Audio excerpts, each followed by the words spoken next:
Hi, John here, your favorite remote CPA, And I'm Lisa. and we're here to talk to you about year-end bonuses, gift giving, and all kinds of other fun compensation items.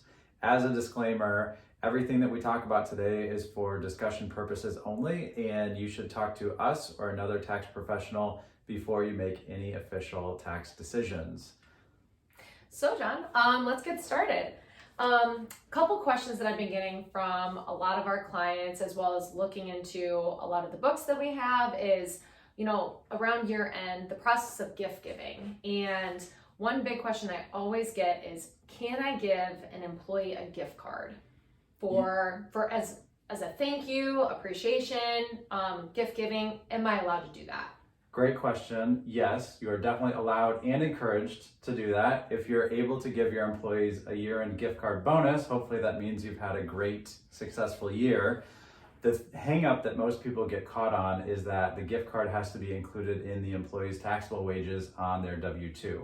So if you were to give the gift card out at a holiday party, you would have to make note of all of those gift cards that were given out and who they were given to, because you'll have to work with your payroll provider to make sure those are included on the W-2 for each employee based on the amount that they got.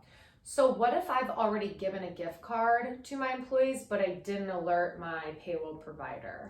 That's okay. So you should be able to work with your payroll provider to let them know about gift cards that have already been given away. Preferably, you do this as soon as possible in the current fiscal year before December 31st, so that you don't have to worry about any kind of amended forms from your payroll provider, because they will have to be included as taxable compensation in the year for which they were paid. Got it. So in regards to gift cards though, I thought that there was a limit in regards to what is taxed, whether that's $25 or $100. I thought that, for gift cards, as long as it didn't go over the $25 threshold, it wasn't taxable. Does that still apply today, or did something change? It changed, and we see a lot of confusion in this area. So the $25 exclusion no longer applies. So any gift card that you give to any employee, so long as it's greater than 1 cent or more, needs to be included on their taxable income. The other piece of confusion that we often see is people get confused with the 1099 rules, and they think that anything $599 or less doesn't have to be reported because it's somehow 1099 compensation, and you only have to issue a 1099 if it's $600 or more. But unfortunately, for any employee, especially W-2 employees, any amount of a gift card has to be included in their taxable earnings on their W-2, and the 1099 confusion has nothing to do with anything. Gotcha. I wasn't aware of that. Well, that's very helpful. So switching gears just a little bit, I know that we just covered off on the gift cards, but one other big question I always get is how to handle year-end bonuses. And if I was an employer wanting to give my employee, a year-end bonus or, a mid-year bonus, just to say, I appreciate you, I'm really glad that you're working here. Is there a specific process I need to follow if I wanted to do that, whether it's year-end or mid-year, those types of bonuses, stipends, another form of compensation? Yeah, great question. So there's multiple ways that you can accomplish this, but the best practice would be to run this through payroll. All payroll providers offer some method to pay employee bonuses, and the nice thing is if you include it in a normal pay run, all of the withholding and all of the taxable income reporting happens automatically with the payroll provider. If you're extra nice, you can work with your payroll provider and gross up the wages so that any tax withholding will be paid by you.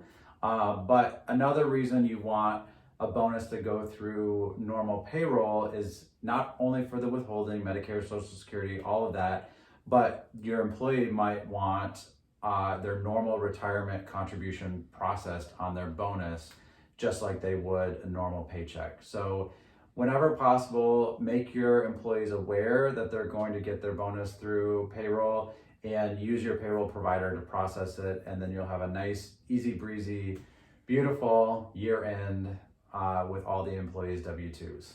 That sounds so smooth and so easy. But what if I've already given my employees their bonus, in June and, as of December 27th? Is there, some lag or a time frame that I need to alert my payroll provider, with year end? Yeah, so I would alert the payroll provider as soon as possible. If you're talking about paying something in June and then not realizing that it needs to be included in taxable wages until December, you might have to work with your payroll provider to actually amend your second quarter Form 941. So that's why it's best to let your payroll provider know as soon as possible the bonuses that you've paid out, especially before the end of the year, because at the end of the year, the W-2s get issued and you've got your Form 941 for the fourth quarter.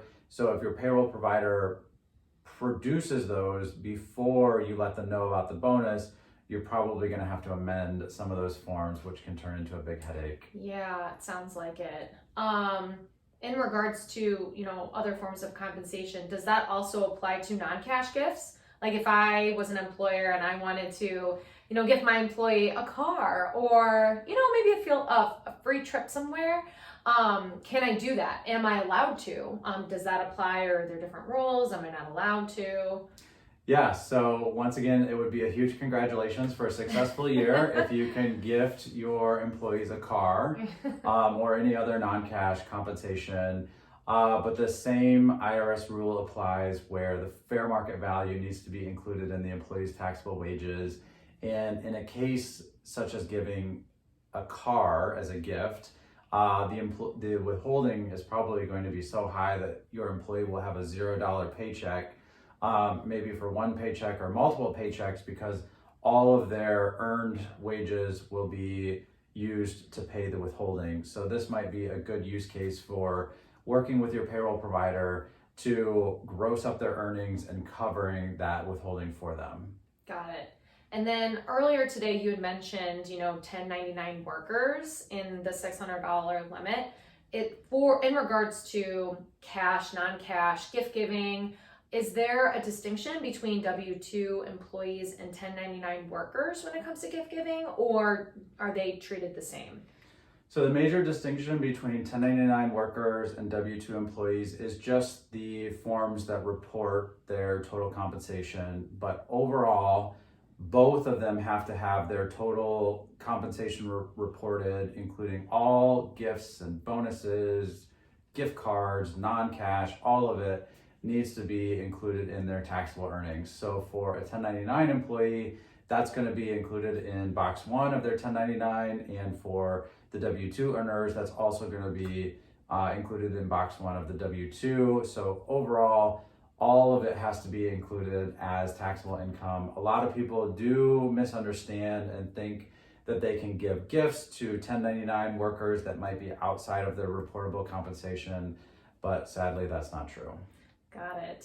Well, thank you, John, so much for all of that helpful information. That was extremely insightful. I hope for our viewers, they also got a lot out of that. And, again, I'm Lisa from Remote CPA. And I'm John from Remote CPA. Thanks for watching. Thank you. See you later.